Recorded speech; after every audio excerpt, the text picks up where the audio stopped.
Muy buenas noches, bienvenido a La Clave, bienvenido a Noticias Paraguay. Bueno, esta noche vamos a hablar de un tema remanido últimamente, bastante discutido, pero voy a tratar de hacerlo con dos personas lúcidas. Y vamos a hablar un poco más allá de lo que ha venido discutiendo en las últimas 1 o 2 semanas, que es el juramento de dos expresidentes, en este caso un expresidente y un presidente en actividad todavía, pero que el 15 de agosto deja de ser presidente como senadores activos de la nación. También le quiero preguntar especialmente al doctor Hugo Estigarribia, que hizo un posgrado en la ciudad de Washington sobre Derecho Internacional. Le quiero preguntar qué opina de este parlasuriano liberal de Cruz de Liberación, que hizo una declaración a la televisión realmente vergonzosa. Como paraguayo me siento avergonzado de que una persona así nos esté representando, nada más y nada menos que en el Parlamento del Mercosur.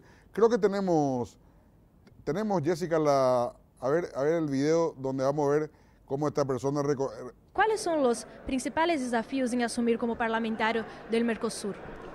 Y bueno, buscar coordinar a todos los parlamentarios, especialmente los países miembros plenos del Mercosur, y así sucesivamente ir encarando, buscando la mejor calidad de vida a toda la familia del equipo del Mercosur. ¿Y cuál será tu enfoque de trabajo dentro del Parlasur? Y bueno, mi enfoque hace tiempo yo que pensaba de hacer, coordinar con el parlamentario, buscar más, quiero que se respete la Constitución, hacer buscar becas internacionales a través de los amigos, colegas, países que miembros. Bueno, ahí teníamos la declaración de Neri, ¿cómo se llamaba Neri? Neri Olmedo. Bueno, lamentable, verdaderamente lamentable que haya pasado los filtros de selección popular, ¿verdad? Porque fue representado por el Partido Liberal, creo que en la facción interna de Víctor Ríos, que es, creo que rector o decano de una facultad en Pilar, y bueno, esta es la consecuencia de la interna liberal que finalmente representa a nuestro país ante el Parlasur en la ciudad de Montevideo. Tengo la respuesta de Vareiros al respecto, a ver. Parlasurgo o falta, o sea, ya poco algo están, pero ingo tiene cosas, vengo un poco ahí, o frenado ahí, porque no me baila poder suficiente, o falta ver la poder la parlasuriano, se pala esa de lo primero, se puede arruinar clave, pero esa la poder o falta ver, un va a ver con el canciller, aparte eso la parlasuriano ningo oresco, hay posibilidad a ver, o ya puedo algo más, porque yo ni conectar con los diferentes países asociados, a veces a ver, ya a mi moto, o en la Eurolab, ya ni conectar a Europa, ya. Están para ese, creo que ya traía, pues, siempre jugar, ni penúgina, pero na manejar tantas cosas y dijina, pero la voluntad suficiente a recoluir, ni moita en trabajo allá de Cubritas, están ellas. Bueno, ahí está, lamentable con Luis Vareiro esta mañana en Radio Monumental. Bueno, Hugo Estigarribia, buenas noches, ¿cómo está Hugo? ¿Cómo está, Germán? Un placer estar aquí, un gran saludo de la audiencia. También va a venir el doctor Oscar Germán Latorre, está llegando, me avisan, la producción ahora mismo está llegando al canal, en segundo más va a estar con nosotros. Pero antes que eso, ¿qué opinas de este parlamentario del Mercosur? Y es el reflejo de la gente que va al Parlasur, desgraciadamente, ¿verdad? Y de la clase política paraguaya. Un dirigente de base del interior que accede al Parlasur, como hoy analizamos con otros amigos, el Parlasur prácticamente se vota de rebote, pues. Claro. Se va votando, incluso creo que el candidato del Parlasur número 1 Colorado, el que más votos tuvo, tuvo más votos que el presidente de la República incluso. Entonces, lamentablemente esto refleja un desconocimiento total de la tarea que va a cumplir. Pero después en las declaraciones que hizo, dijo algo interesante, que no tiene ni una capacidad de decisión, es cierto. El Parlasur no tiene ninguna posibilidad de decisión. Estamos pagando por 18 parlasurianos que no prestan ningún servicio al país. Hay que redimensionar esto, tienen que rediseñar esto, tienen que trabajar mucho en legitimarse ante la sociedad paraguaya, pero esto le perjudica mucho, pero a la vez crisis es sinónimo de oportunidad. A lo mejor después de esto empiezan a trabajar y justificarse. Por ejemplo, nunca he visto que los parlasurianos trabajen de cerca con los parlamentarios paraguayos o con la Cancillería, con el Poder Ejecutivo y con el Poder Legislativo. Y no tienen ninguna decisión, todas las decisiones que toman ellos van al Consejo del Mercado Común del Sur. Entonces, realmente yo creo que hay que rediseñar esto, incluso replantear, porque si Brasil y Argentina no se deciden a que esto sea realmente un parlamento del Mercosur, hay que volver a la figura de la Comisión Parlamentaria Conjunta, como antes. Porque fíjate vos, ni el Tribunal Supranacional de Justicia, ni el Parlamento del Mercosur fueron aprobados por Brasil y Argentina. El Parlamento del Mercosur declarativamente figura, pero no tiene decisión. Entonces, y en estos casos, por ejemplo, tenemos en la lista del Parlasur normalmente hay gente que no puede entrar en el Senado. O algunos que ya cumplieron funciones importantes. Por ejemplo, Herminio Cáceres fue presidente del Partido Colorado, se fue miembro del Parlasur.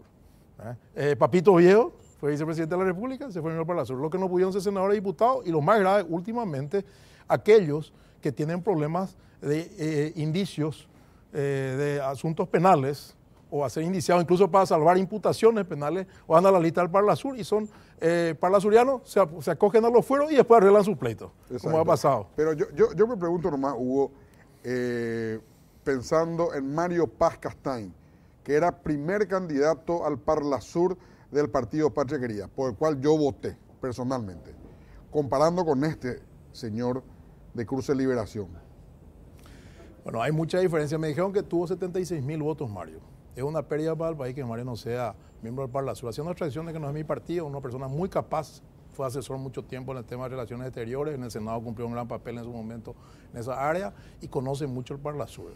Hasta ahora el Parlasur se usó políticamente. En la época en que Canese estaba, para delegitimar a Federico Franco y apoyar la inclusión de Paraguay en el Mercosur. Hace poco el señor Vitar hizo unas declaraciones sobre el quiebre jurídico que sería para Paraguay, que nos jure Cartes, una cosa así política, pero hasta ahora yo no veo que ellos puedan impulsando el Tribunal Supranacional de Justicia, que en su momento el doctor Eric Salum, cuando fue miembro del Parlasur, planteó. Por ejemplo, banderas importantes para nuestro país, yo no veo que se planteen, sino cuestiones políticas coyunturales.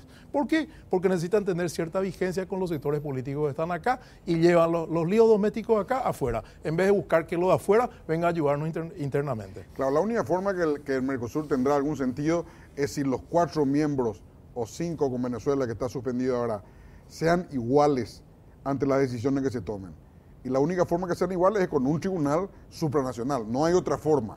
O si no, siempre vamos a ser los desiguales Uruguay y Paraguay y los iguales Argentina y Brasil. Y tenemos un tribunal permanente de revisión que funciona acá en Paraguay, muy bueno. Yo he escrito en algunas revistas del tribunal, pero es arbitral y para casos determinados y comerciales, disputas comerciales. Sin embargo, un tribunal supranacional va a ser una instancia supranacional superior a la paraguaya, como lo es la Corte Interamericana de Derechos Humanos en el área de derechos humanos, como la Corte Penal Internacional en el área penal, etcétera, etcétera. Va a ser muy importante, sobre todo para nosotros como países pequeños. Eso está durmiendo. ¿Qué hicieron los siguientes parlamentarios del Mercosur sobre eso? Yo no sé, por lo menos no conocemos, no conocemos que ellos hayan divulgado. Pero no hay ninguna comunicación, Hugo.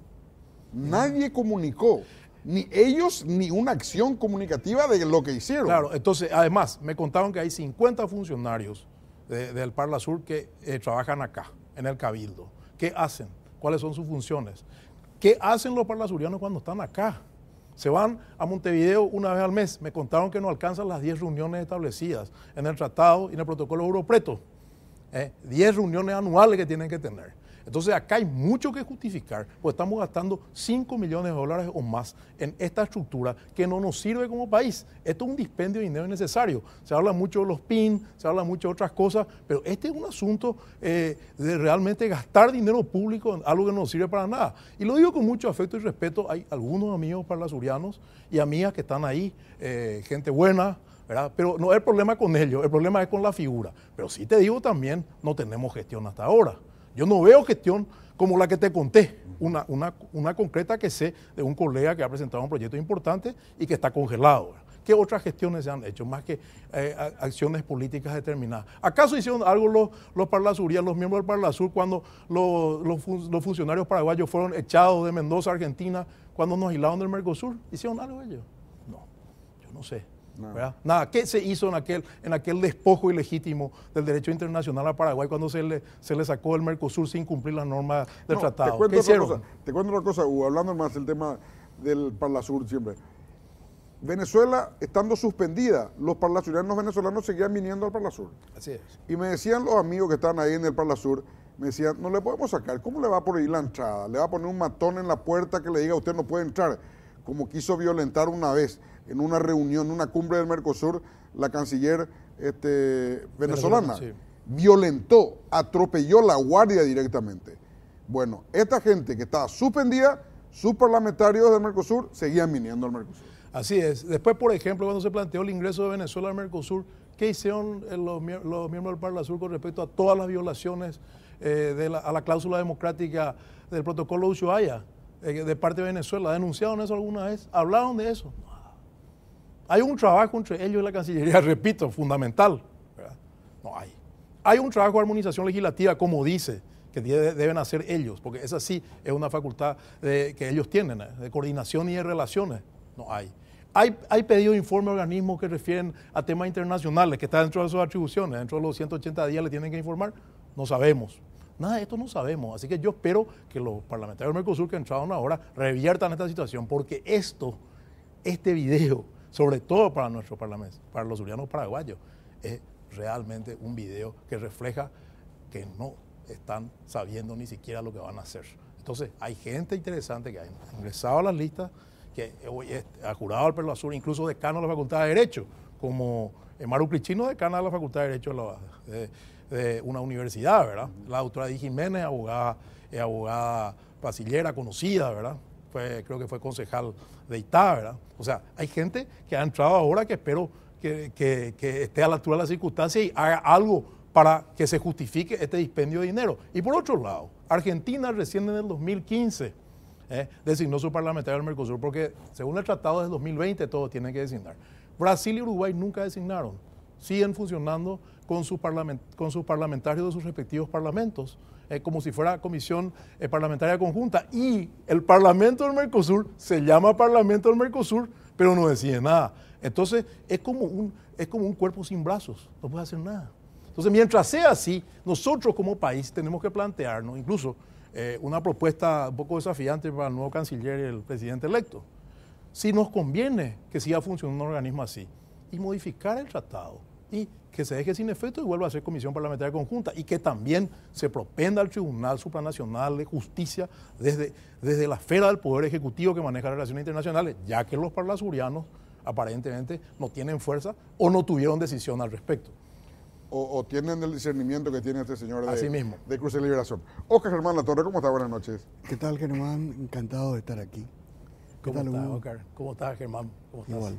Bueno, a los dos ya, bueno, realmente este tema ya es remanido, el tema de la asunción o no del cargo de senador de Oscar, de Nicanor Duarte Fruto y de Horacio Cartes.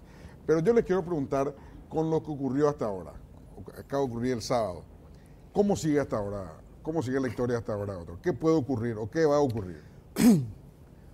Bueno, yo creo que si nos ajustamos al famoso reglamento interno, que de derecho ya es inaplicable en muchos aspectos, la facultad de convocar y de tomar juramento le corresponde al presidente.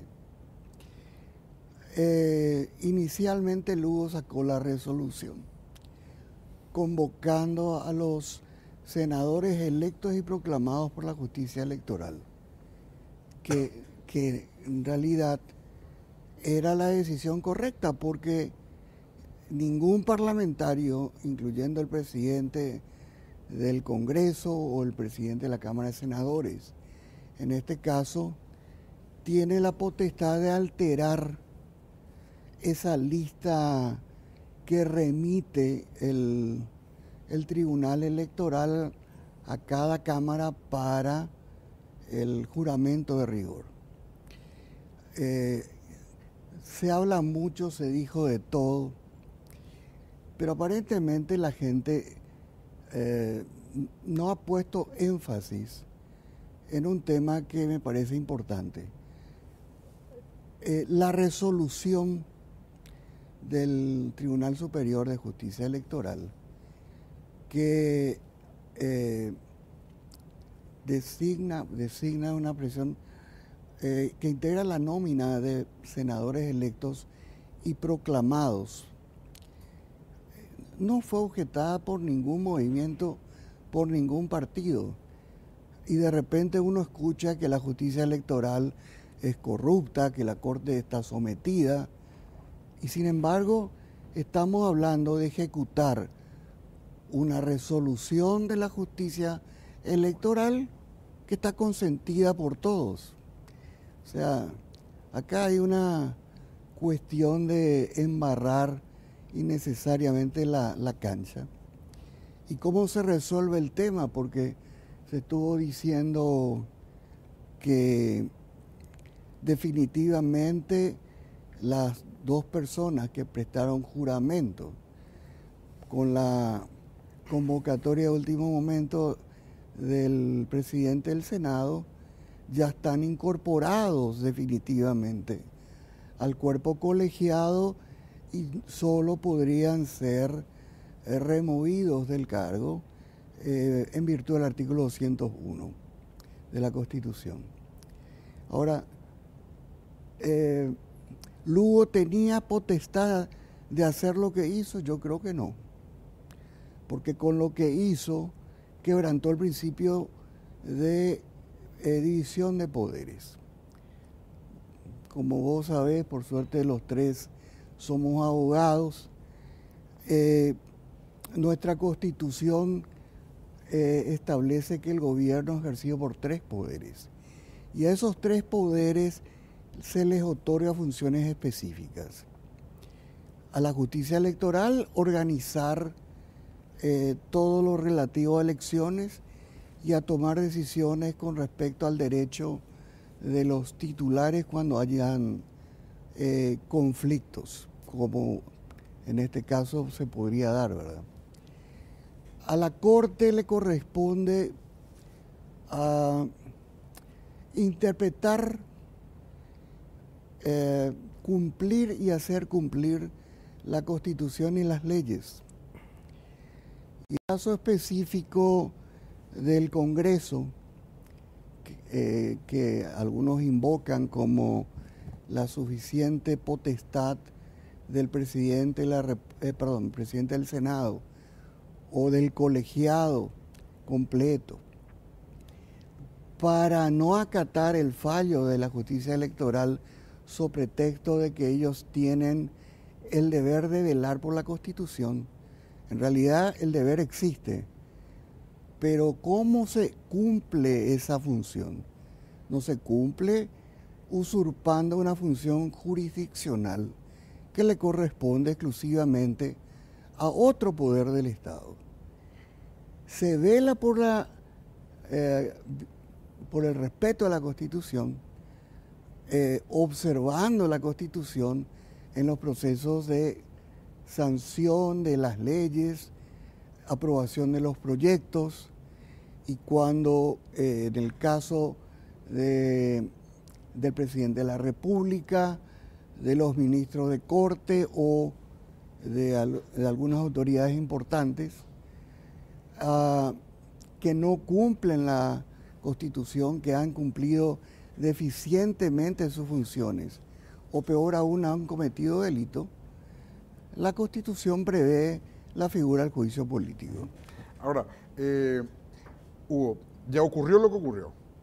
Me gustaría analizar a partir de ahora qué puede ocurrir y si lo que ocurrió va a ser un precedente para el futuro o no. Lugo hizo bien o hizo mal, pero ya hizo. ¿Qué puede ocurrir de aquí para adelante? Lugo cumplió la Constitución del reglamento interno, le hizo y el Código Electoral, a rajatabla. Aplicó, sacó 2 resoluciones ajustadas a derecho y le hizo jurar a quienes correspondía.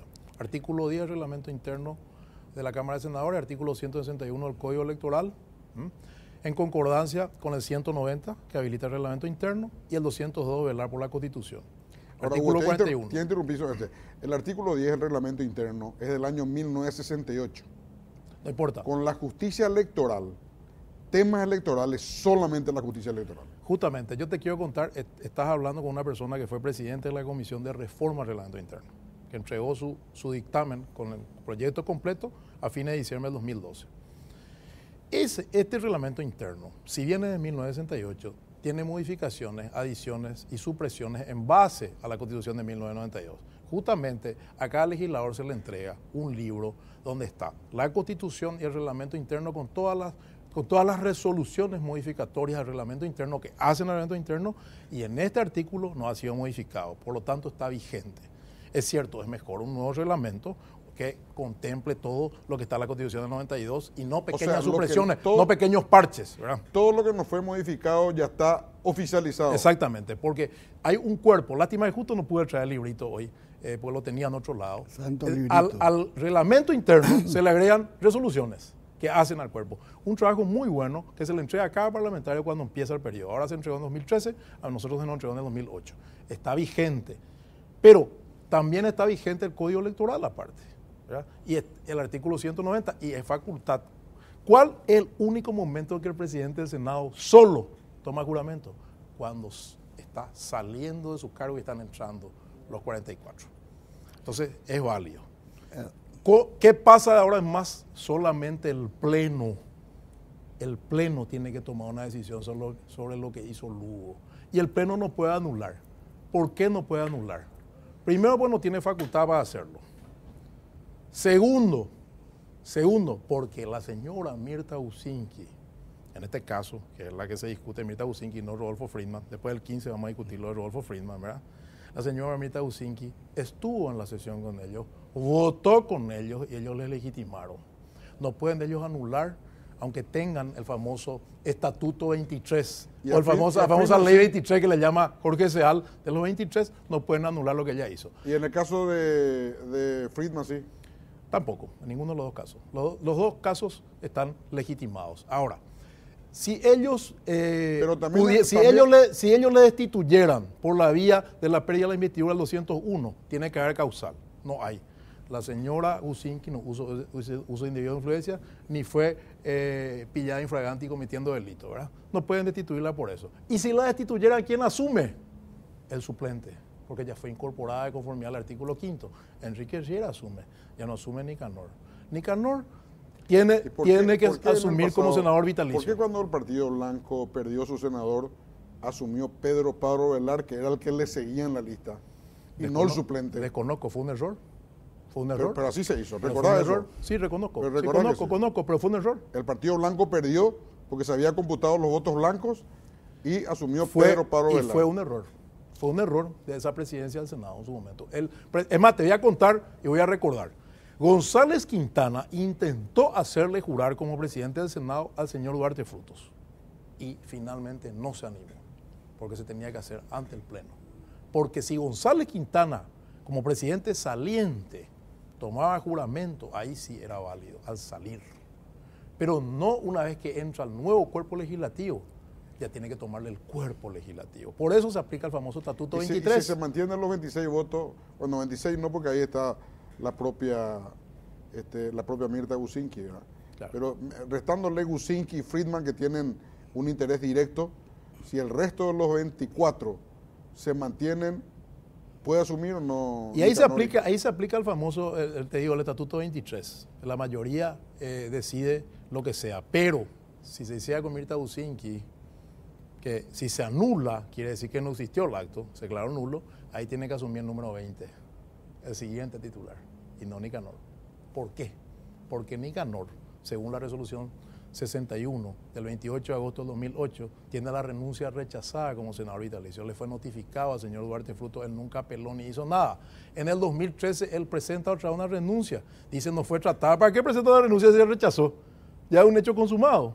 Entonces, ¿qué se tendría que hacer? En la hipótesis de que se declare la nulidad, que no pueden hacer, pero vamos a suponer que hagan esa barbaridad, se declara la nulidad, no puede asumir Nicanor, tiene que asumir el siguiente Amir Tausinki, el número 20.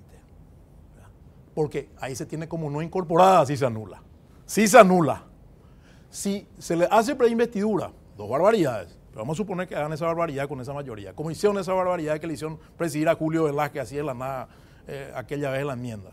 Bueno, suponiendo que eso sea, se incorpora el suplente, porque ya fue incorporada Mirta Usinqui. En ninguna de las dos hipótesis se incorpora el señor Duarte Frutos.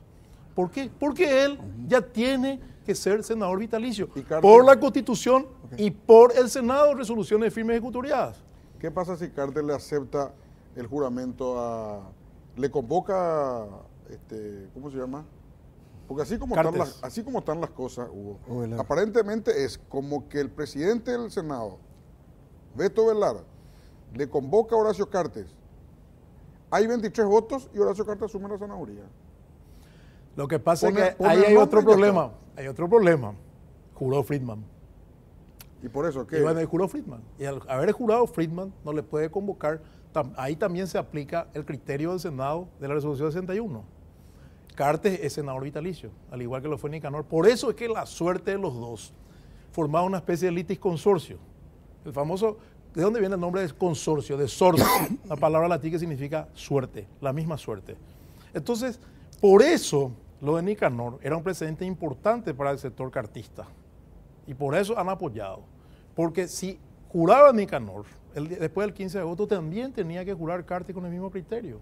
Porque Cartes después del 15 de agosto va a ser senador vitalicio. Entonces, por eso el apoyo. No, es por simpatía hacia Nicanor, ¿verdad? Vamos a hacer una breve pausa. Ni mucho menos, ¿verdad? Vamos a hacer una breve pausa, Hugo. Y a la vuelta te pregunto a vos, doctor, me respondes.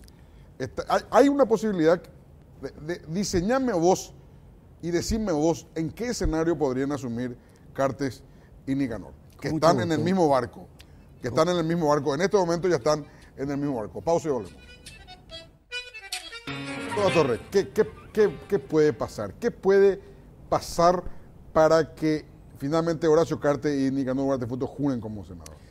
Bueno, permitime antes de contestar, tratar un poco de replicar la sucesión de artículos que acaba de citar Hugo, en el sentido siguiente.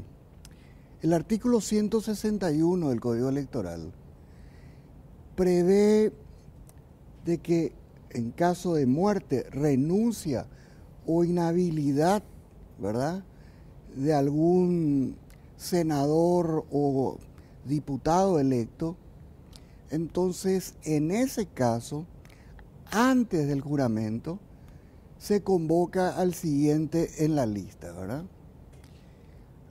En este caso no se da esa situación, porque no tenemos muertos, tampoco hay renuncias, y la inhabilidad de que habla el artículo no se trata de una inhabilidad para postularse o candidatarse al cargo, sino es una cuestión de incapacidad mental para cumplir sus funciones, y en ese caso solamente tendría validez con una sentencia en un juicio de insanía.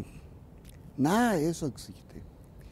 Y Hugo pues también cita el artículo 10 del reglamento, y a mí me extraña, yo no soy, nunca fui, y tampoco me interesa mucho serlo, legislador y menos senador, pero cita el artículo 10 y hay un artículo 9, y hay un artículo 9 donde prevé la solución que ese reglamento da cuando existe alguna incompatibilidad de algún senador electo.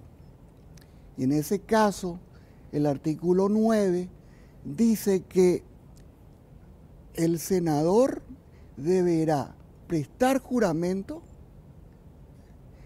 y posteriormente pedir permiso para evitar la incompatibilidad que en el caso específico del presidente Cartes existe. Pero eso no se da con relación a a Nicanor Duarte Frutos.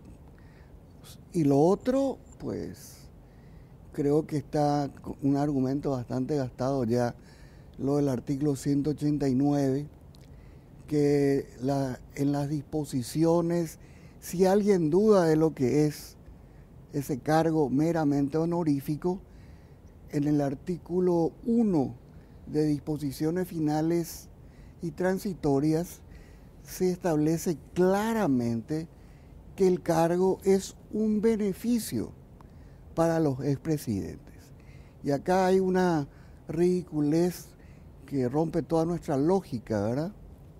Y que les cuesta mucho defender el tema, en el sentido de que quienes cumplieron el mandato estarían inhabilitados. Pero el que no cumplió el mandato, el que fue destituido por mal cumplimiento de funciones, está horrendamente actuando como senador, con el aditivo que tuvo una especie de complejo de Napoleón Bonaparte y se tomó a sí mismo el juramento. Yo nunca vi, pero estamos en el Paraguay, ¿verdad? Eso hizo Napoleón en la Catedral de Notre Dame. Les quiero no voy a contar a la audiencia. Napoleón, en la Catedral de Notre Dame, vino el representante del Vaticano, del Papa, a coronarle. Y él agarró la corona y se coronó a sí mismo, desoyendo lo que decía el protocolo, que es el representante del Papa tenía que coronarlo. Entonces él se invistió a sí mismo de emperador. Yo le escuché atentamente a Oscar, pero es que no está previsto que un expresidente pueda ser senador activo. Entonces ahí se tiene que aplicar. Por eso dicen los senadores excluidos.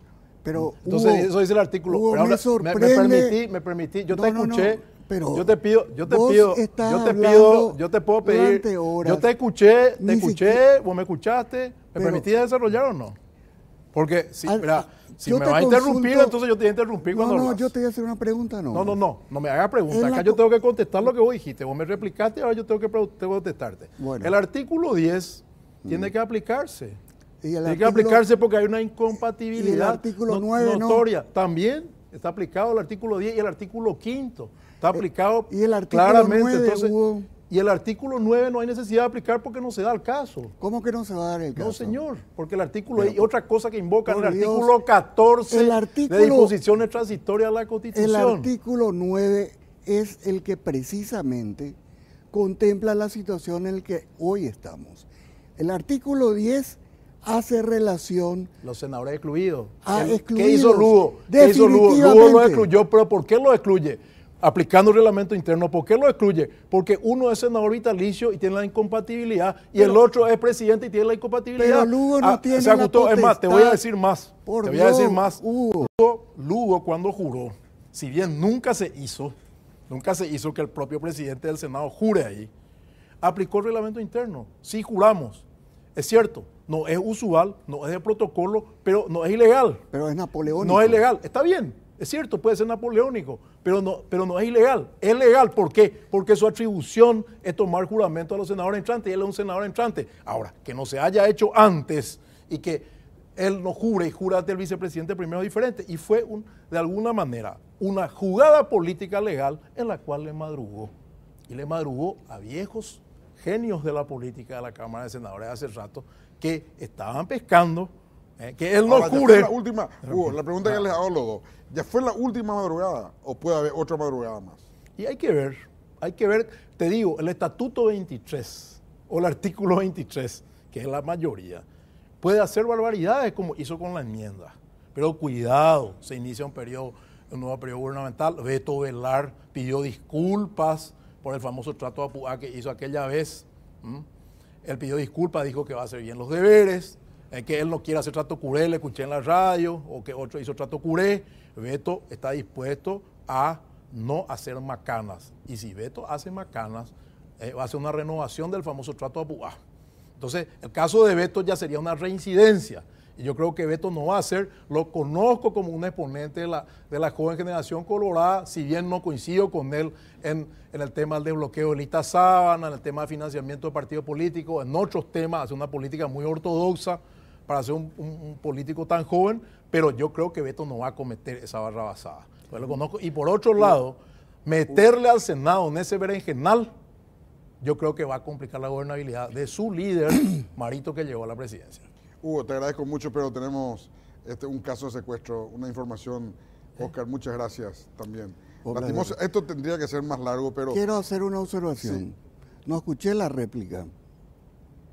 Claro que te di una réplica. No, hablaste... En este caso sería una dúplica, hablaste- una réplica o una dúplica. Hablaste de Ovelar, hablaste de todo, pero no me explicás No, por Ovelar qué. me preguntó él, eso no fue ¿Me réplica. explicás por qué no es aplicarle el artículo 9? Y te expliqué claramente porque se No, aplica al 10, está- senadores excluidos estás por incompatibilidad. equivocado, Hugo. Los abogados tenemos que aplicar lo que solía decir Shone. Dame los hechos y te diré el derecho. Y te estoy dando el Pero los no hechos. mires quiénes son las personas que están Yo involucradas. te di los hechos, senadores excluidos por incompatibilidad No, y se aplica el señor. artículo 10. Definitivamente. No vaya a querer inducir a No, confusión. Yo a sé que la- hay muy propios abogados penalistas como vos. No, Por favor. Pero yo soy penalista, pero discúlpame. Yo soy constitucionalista. Y sí, eso es lo que es preocupante, Hugo. No, lo No, preocupante es que un penalista No, opine de temas no, constitucionales, señor. pues yo no opino de temas penales. Lo grave, Hugo, es que en este momento, si nosotros decimos, Lugo aplicó un golpe de Estado descarado contra todo el sistema jurídico que nos rige, no vamos a estar exagerados. No Y es queremos- cierto, porque aplicó el reglamento interno. No Yo creo, es Oscar, que es una cierto, cuestión de Hugo. visiones. Ahora, yo te No es respeto mucho cierto. en derecho penal. Yo también No te pido es que respetes cierto. un poco a lo que tenemos derecho Hugo, te agradezco constitucional. mucho. Bueno, muchas gracias. Lastimosamente. Gracias, Oscar. Muchas Dale. gracias. Lamento, Muchas fue un gracias. placer. Bueno, diputado Edgar Acosta, buenas noches. ¿Cómo estás? Buenas noches, Germán. Gracias por la invitación. Gusto compartir contigo. Bueno, antes que nada, fuiste reelecto, diputado. Sí, Sólidamente, o sea, cómodamente, llamámosle cómodamente. sí. La verdad que... Porque hoy pero no se sabe si vos ganaste, perdiste, porque entran todos por listas. No, yo Pero encabecé una fuiste lista- electo cómodamente. Sí, yo encabecé una lista en Central. Sí. Y en la lista oficial del partido fui el número 2. Y Bueno. al final metimos nosotros 7 7 diputados. diputados. Bueno, diputado, se dio a conocer antes de ayer la sentencia de 12 años para tu agresor. Sí. Y a ¿qué, partir qué de, sentiste? A partir de ese momento, realmente todo lo que se convirtió en las redes o lo que llevó a ese desenlace desde el punto de vista judicial, el que fue más afectado en ese caso fui yo, ¿verdad? Porque el ataque vino así de una forma furibunda en las redes sociales, inclusive con muchas mentiras de por medio que yo las aguanté, no reaccioné. En este caso siempre el que afecta más a la familia, ¿verdad? Mentiras desde el punto de vista, inclusive llegar al extremo, está bien que le haya disparado, quemó el Congreso, tiró piedras, rompió patrulleras. Yo le digo a la audiencia por medio tuyo que todo eso ocurrieron seguramente cuando yo estaba en terapia. O sea, los hechos de violencia, la quema del Congreso ocurrió entre las Sí, 7 y las 8. lo tuyo ocurrió medio al principio. Sí, a las 6:30 de la tarde. Por ahí. O sea, el primer incidente ahí cuando yo me acerco para tratar de mediar en, digamos, un forcejeo, que cuando estaba empezando la manifestación yo recibo. Entonces, todo esto se convirtió, pero yo no me callé más desde ayer cuando escucho el discurso del El comandante. del comandante. Claro. Voy a, para que la gente entre en contexto, pregunto al control central, ¿tenemos el discurso del comandante, verdad? ¿Tenemos o no tenemos? En un ratito, tenemos el discurso del comandante. Quiero ponerte ese porque realmente es fuerte lo que dijo el comandante. ¿eh? Sí, a partir de Te ahí... pintó a vos como que manejás Sí. la justicia, como que Imagínense. sos el manto negro de la justicia, como que sos la quinta esencia. Realmente parecería una cuestión así de chiste, ¿verdad? Porque imagínense en todo este tiempo, los que manejan la justicia y todos los hilos en ese ámbito no precisamente somos nosotros, ¿verdad? Es más, mi participación en este juicio fue totalmente de testigo. Yo no presenté querella, Germán. O sea, yo nunca, desde el primer momento que supe que alguien me disparó, le perdoné desde el punto de vista de lo que es humano, ¿verdad? Y desde el punto de vista procesal, digamos, la investigación fue de oficio a la Fiscalía. Yo no tengo abogado, yo no presenté querella. Yo nunca le llamé a la fiscal, en este caso que había empezado, de Liliana Saya, que me parece que hizo un trabajo bueno desde el punto de vista que fue rápido, de oficio. y a los miembros del tribunal le conocí el día del juicio oral. O sea, ¿qué injerencia yo tengo para que él sea condenado a 12 años? Ninguna. Porque si yo hubiera tenido una mala intención con este oficial, hubiera presentado querella y pedido una pena más alta, ¿verdad? Pero bueno, a partir de lo que dijo el comandante, la reacción, inclusive yo tengo audio de familiares deseándome no cosas muy buenas porque envalentonado también por lo expresado. ¿Audio de qué familiares? Audio ahí de digamos, un lugar donde estuvo el comandante, creo que fue en Itapúa. Ahí está. Tenemos audio, a ver ese video que habla el comandante y bueno, escuchemos. Vamos a recurrir por las vías legalmente establecidas para apelar la condena. Esperamos el análisis objetivo y confiamos en la justicia que considere las condiciones reales del hecho y no se deje llevar por el deseo de usar como chivo expiatorio a este suboficial para saciar la sed de venganza de ciertos sectores o como un deseo de congraciarse políticamente al condenar a una pena alta a un personal en servicio. Ahí está. Sed de venganza. Justamente ayer en un doble ahí con Monumental, yo lo que le preguntaba es que identifique con nombre y apellido, porque en la forma que él habla es como si fuera que apunta a mí, ¿verdad? Yo no tengo sed de venganza, repito, no presenté ninguna querella, y a partir de ahí es como que directamente, en un audio que yo tengo acceso, una señora dice, a este no le vamos a dejar así nomás, a este diputado que le condenó. Imagínense el nivel de expresión. O sea, que esto es una cuestión totalmente jurídica y lo están convirtiendo ahora en una cuestión política, porque a partir de esta tarde ya inclusive hay senadores de un determinado sector que visitan al policía. Yo les voy a decir que yo fui víctima de este tema, ¿verdad? Claro. Y ahora me quieren hacer parecer como que yo soy el culpable, ¿verdad? Un segundito, después te voy a decir los nombres de los senadores que tuvieron. Sí, Iván ya está en la comisaría, está el niño que fue secuestrado en la comisaría. Vamos a estar en contacto en segundos con ellos, en segundos. Estuvo Javier Zacarías Irún, Sergio Godoy y Antonio Barrios. Sí, porque justamente eso es lo lamentable de este tema, ¿verdad? Está convirtiendo en un hecho totalmente jurídico. En vez de entrevistarle a los jueces, a la fiscal, todo llevan al ámbito político, ¿verdad? O sea, yo no tengo nada que ver en la condena. O sea, y esto es lamentable porque con esto lo que se está haciendo es como si fuera que efectivamente los responsables fuimos directamente nosotros, ¿verdad? O sea, se presentan mentiras para beneficiar a un policía que a mí me duele mucho que sea condenado a la cantidad de años porque es un joven, tiene que estar privado de libertad, 12 años, lejos de su familia. Yo siento por eso, o sea, no me causa ninguna alegría este tema. Y si ellos apelan y si el policía se les reduce en la condena, porque evidentemente tuvo una actuación no correcta, ¿verdad? Por eso fue sancionada, no cumplió los protocolos. Bueno, yo no voy a entrar en discutir eso porque no tengo ni abogado. Ahora, es importante señalar también ahora porque me he enterado de que el policía lo mismo iba a estar preso, me dijeron. O sea, porque tiene otra causa. Sí. Entonces, coacción sexual. Yo les digo a la audiencia que ahora no me quieran culpar también por ese hecho a mí. O sea, iba a estar nomás luego preso, ¿verdad? Sí, que muchas mentiras, yo entiendo el punto que de repente se le condene a un personal de rango inferior, porque hay culpables también. En este mismo caso, podrían haber gente que nivel, digamos, un eslabón superior, una cadena totalmente vertical que deberían estar procesados, ¿verdad? Yo no creo que ellos actúen, digamos, sin que haya una orden. Lo mismo ocurre con Rodrigo Quintana. No creo que solamente que le haya disparado tenga que ser condenado, sino también quienes dieron la orden. Entonces, si en este momento abrimos un punto de inflexión sobre este caso, que se abran nuevas carpetas fiscales y que se le involucre a todos. Porque esta es la respuesta que de repente escriben. Y lo que quemó el Congreso, y bueno, los culpables tienen que pagar, Germán. O sea, pero separemos las cosas. No el hecho de que haya ocurrido, me hayan disparado a mí 3:30 de la tarde y me quieran culpar de las 7:30 que se quemó el Congreso. Yo no estaba en condiciones de ir al Congreso, ni que se rompieron patrulleras. Porque entonces me callé mucho cuando en las redes sociales la gente expresa lo que siente. Porque respeto la opinión, por más de que no se adecue a la realidad.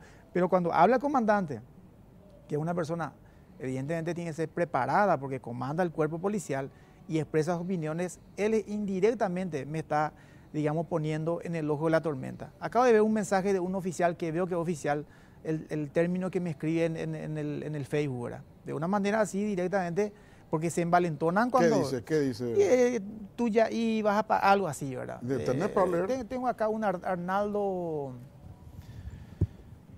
Tengo acá en mi celular Arnaldo y veo que presta servicio en un lugar, no voy a decir el nombre porque acá yo tengo que identificar ya, se llama Arnaldo Escobar, que me escribe, digamos, todo ahora yo creo que envalentonado, porque el mismo comandante, y tal vez un término donde tuya y carruaje inútil, o sea, este es el policía que me está escribiendo, ¿verdad? O sea, hoy, a la mañana. Y también tengo un audio que si puedo, si de repente puede... A ver.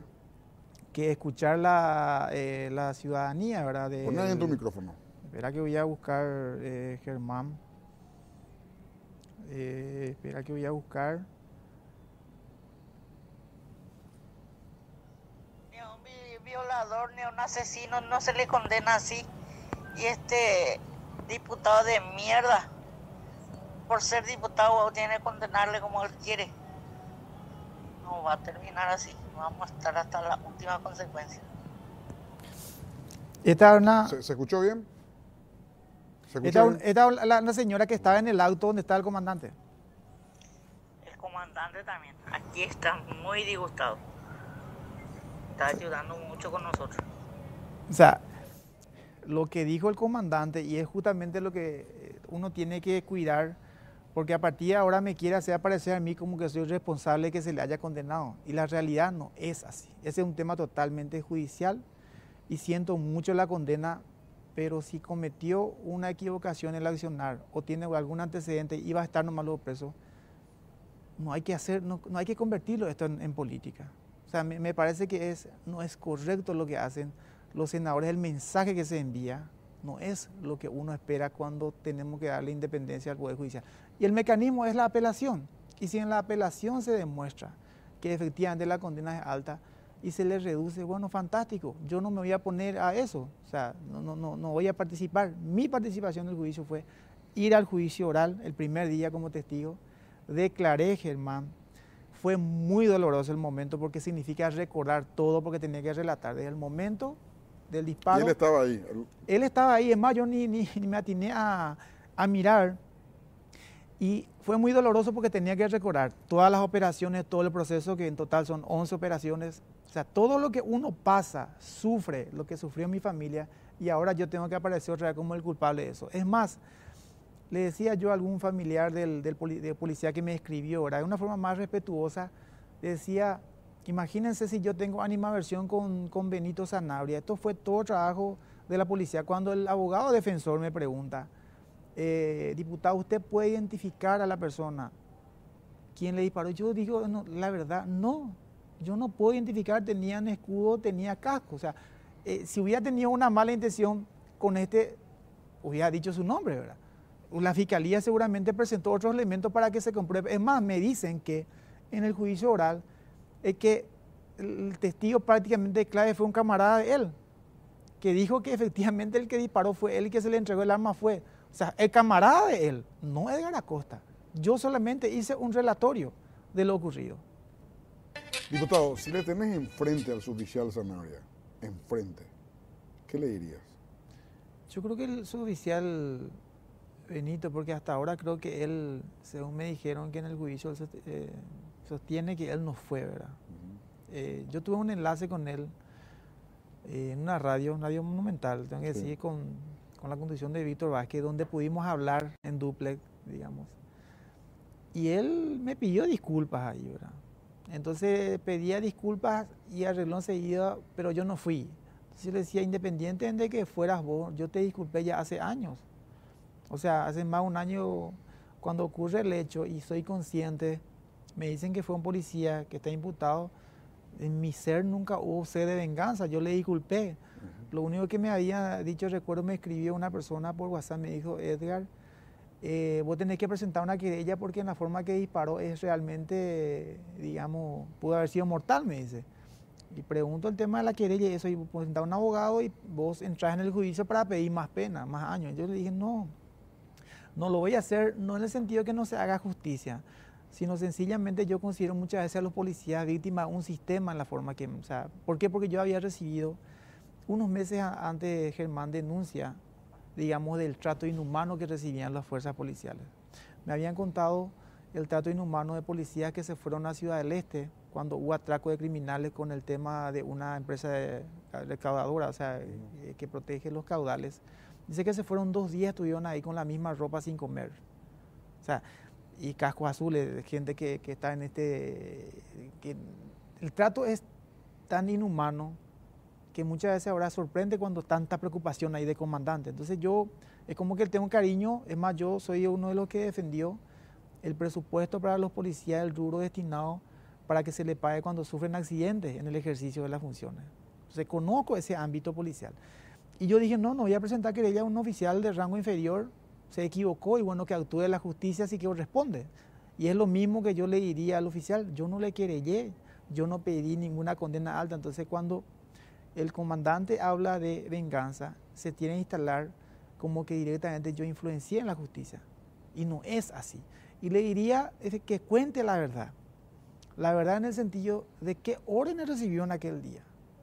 O sea, ¿por qué ya hubo tanta, digamos, violencia de parte de ella? Pero cuando yo llego, había un joven ya que tenía un balín acá cerca del ojo, Germán. Eso yo vi, eso hizo que yo me acerque a tratar de hablar con los policías. Es importante que él tenga la seguridad de que si habla, esto le puede ayudar también a salir el proceso. Seguramente estará con mucho miedo porque los que están arriba no va a querer que él hable, ¿verdad? Pues yo le diría que hay que ser valiente. Él también puede ser víctima del sistema. Cometió un error protocolar, claro, porque hay protocolos establecidos, ¿verdad? Entonces, lo que él tiene que hacer en este caso es con sus abogados presentar realmente la apelación y que ahí diga la verdad de los hechos, cómo ocurrió, ¿verdad? Yo no le deseo más cantidad de años. O sea, no está en mi ánimo. A mí no me pone feliz que él sea condenado a 12 años. De ninguna manera eso me causa placer. Si hay una apelación y logra a sus abogados que eso baje a una condena, supongamos de 6, 7 o los años que sea, yo no me voy a poner así, no, ¿por qué le redujeron? No pasa eso por mi ser, porque no tengo ese en mi ser lo que es de venganza, no me causa ningún placer que otra persona sufra. ¿Qué te dice tu familia de esto, Edgar? Y esto es un momento otra vez que volvió a ser muy difícil en estos días porque yo tengo una hija adolescente de 18 años que es la que más está en las redes, ¿verdad? O sea, mira, mis hermanos, mi esposa, o sea, yo trato de ser bastante fuerte, por más que en algún momento hay que reconocer que golpea también, después de haber sufrido tanto, porque yo, Germán, te digo a vos mirándote a los ojos y por medio de la audiencia, te a sufrir, Germán, o sea, no le deseo a nadie lo que yo sufrí. No digo enemigo porque no tengo, porque enemigo sería desear el mal, ¿verdad? Y volver a pasar esto, porque se le condena a un policía y como que yo soy culpable otra vez, afecta mucho. Y afecta más a la familia, ¿verdad? Y a la familia el tema muchas veces lo más cercano es como que cuando hay una animadversión hacia la clase política. Yo sé que hemos cometido excesos. La clase política se ha equivocado mucho y eso hace muchas veces que a los políticos, diputados o senadores se nos meta todo en la misma bolsa y es como que no tenemos familia detrás y tenemos familia, Germán, que sufre. Y ese es el momento en que vuelve a nacer esa idea, bueno, de inclusive de alguna conversación de plantear, no nos va a faltar nada y dediquémonos otra vez a la contabilidad y dejar la política. Pero, ¿sentiste que cuando te ocurrió esto, sentiste que podías morir? Claro que sí.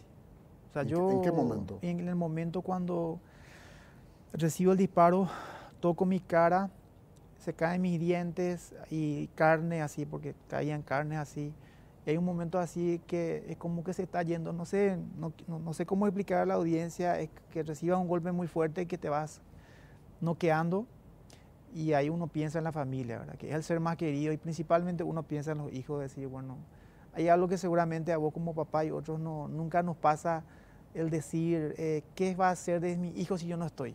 Bueno, en ese momento de 30 a 40 segundos viene en tu mente, ¿qué va a hacer de ellos? ¿Vos sentiste eso? Sentí. O sea, no quiero, digamos, ir al otro extremo de que sea una cuestión así, digamos, muy espiritual hay un momento en que yo creí que me iba. O sea, ¿pensaste que porque era diputado no te iban a hacer nada?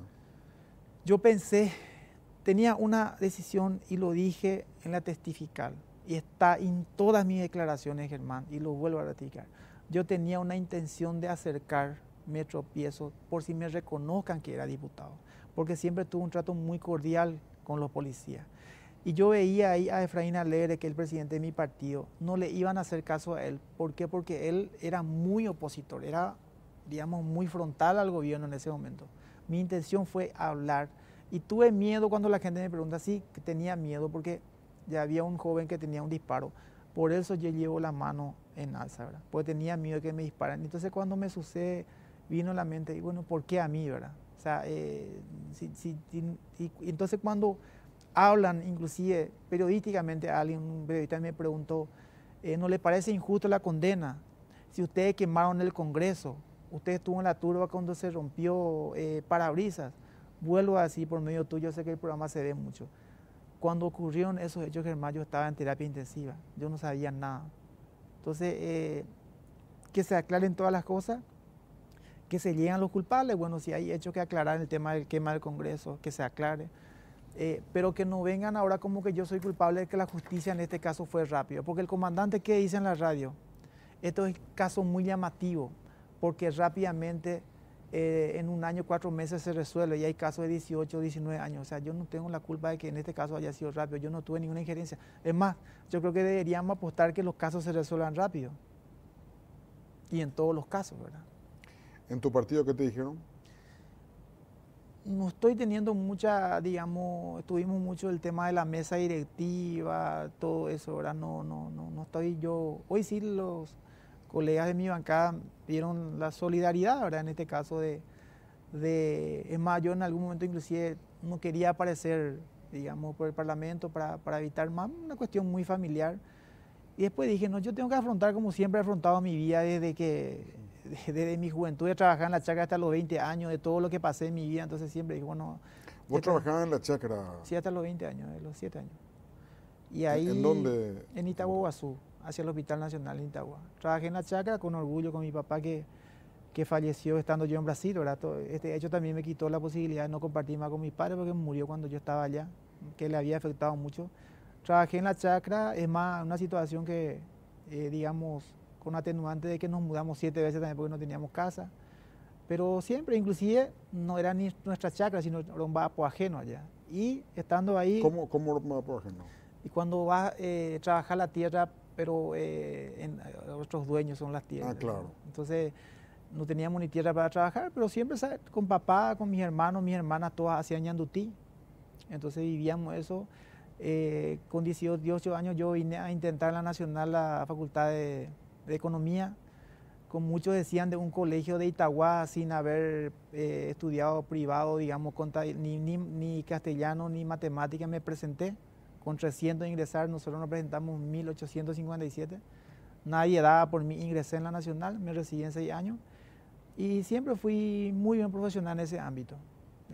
Siempre con orgullo digo que cuando uno es buen profesional en el ámbito que sea, gana bien, siempre fui sacrificado, ¿verdad? Entonces, todas las situaciones que se me enfrentan, bueno, yo trato de ir para adelante, claro, sí, y en honor a mi familia y a mi esposa y mis hermanos, ellos quieren que yo salga de la política, ¿verdad? Porque es como que efectivamente se le mete a todos en la misma bolsa y no hay reconocimiento cuando uno hace honradamente su Pero fuiste reconocido en tu partido, te eligieron de vuelta diputado. Sí, fui reconocido y tengo que también decir que no tuve la oportunidad de trabajar mucho porque yo estuve 126 días en total en Brasil, Germán, en el proceso de recuperación.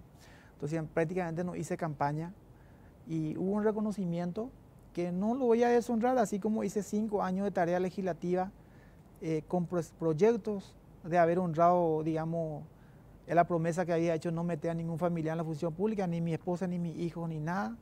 Hice una promesa de que solamente viajaría al exterior con plata plata pública si algún congreso guardaba relación con mi trabajo, con mi profesión y pueda ser útil al país. En 5 años, Germán, ni un solo viaje hice al exterior.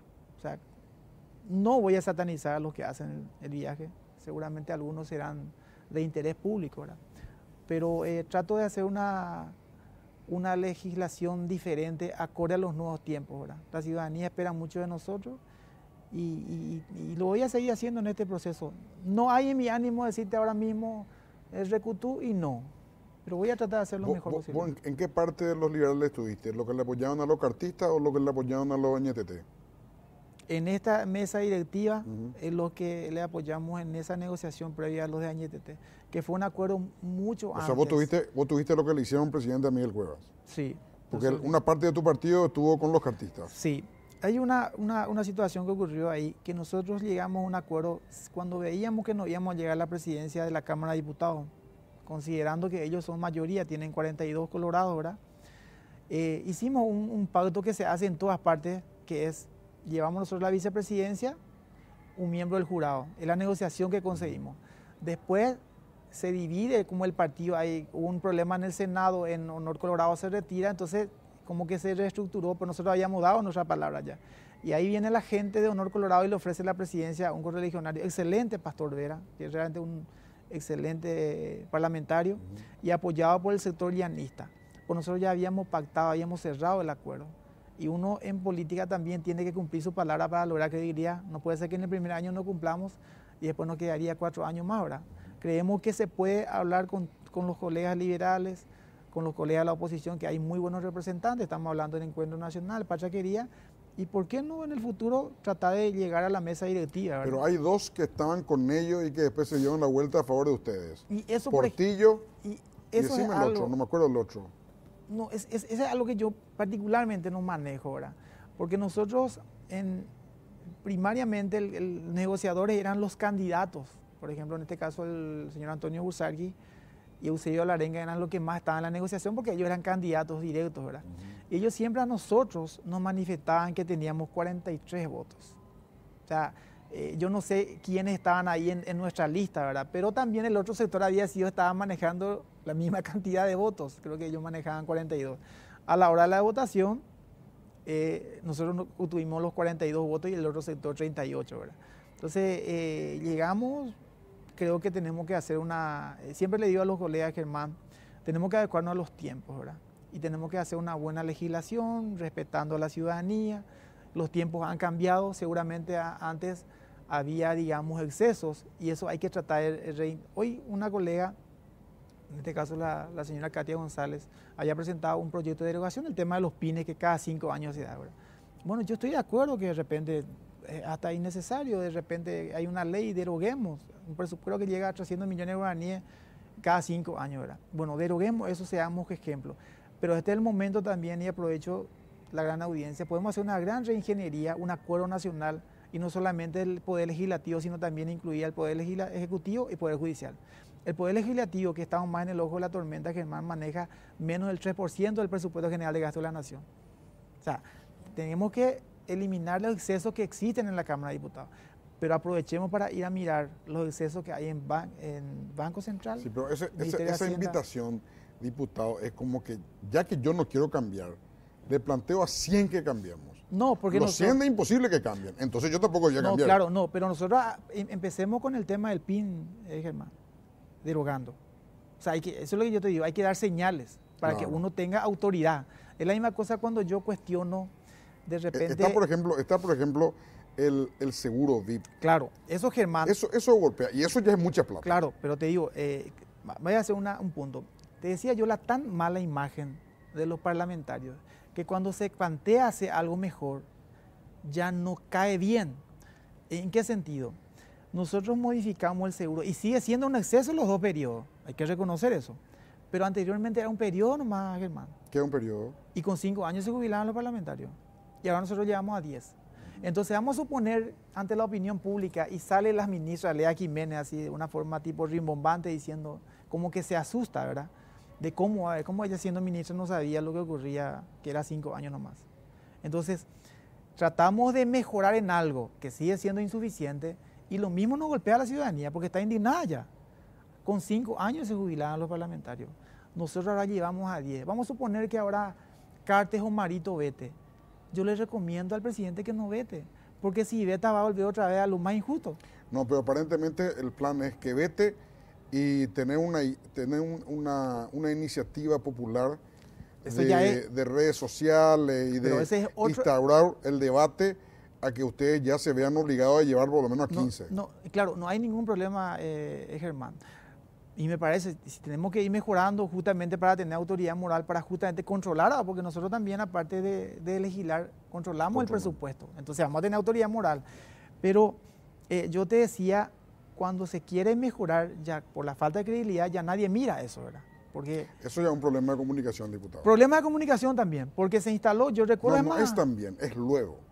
Es luego. Más importante del también. Claro, es problema de comunicación, porque recuerdo y escuché... O sea, si ustedes no comunican, diputado, comunicando, Walt Disney convirtió el animal más aborrecible de la casa en el más querido de los niños. No, así mismo. ¿Qué hizo Walt Disney? ¿Comunicó nomás? Sí. No, así, yo recuerdo un caso y escuchando a un colega tuyo, Luis Vareiro, voy a nombrarlo, ¿verdad? La entrevista a Blanca Lila y después termina la entrevista diciendo, yo llamé para mandarte al carajo y ahora tengo que decirte que no era así. O sea, es un problema de comunicación. Pero a eso voy. Tenemos que ir adecuándonos a los nuevos tiempos y hay que cambiar en la Cámara de Diputados. O sea, se ha cometido mucho exceso. Tiene que cambiar, diputado?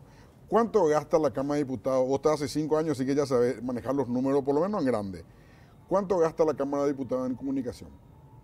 Y hay todo una estructura. No tengo el presupuesto, Germán. De prensa hay estructura.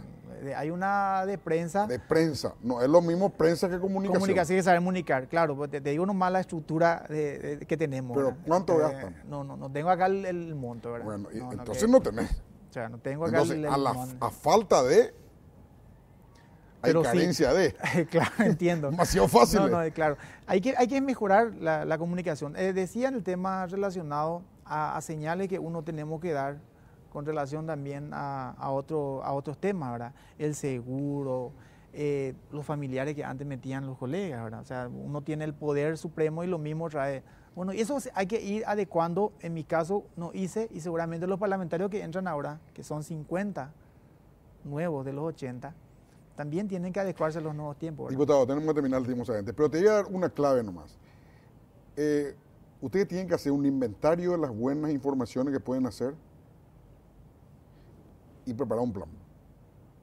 Hay un inventario, seguro hay buenas noticias de la Cámara de Diputados. Sí. Bueno, no se dan a conocer. No se dan a conocer. Entonces, del presupuesto gigantesco que tiene la Cámara de Diputados, es cero para comunicación. Es cero. Sí. Entonces así le va a ir. Así no va a funcionar. Y funciona así desde el Vaticano. Se supone que todos creemos en Dios. Sí. O sea, ellos tienen ganado el leitmotiv de su existencia, que es la creencia en Dios. Aún así, ellos comunican. Claro, entiendo. No, entonces es sencillo el tema. Hay un desafío, hay muchas cosas buenas, hay que comunicar también, pero reconociendo que tenemos que adecuarnos a los nuevos tiempos y han habido excesos, sí, y hay que partir de eso. Gracias, diputado. Muchas gracias. Un gusto compartir contigo. Muchas gracias. Si Dios quiere, nos volvemos a encontrar dentro de 8 días.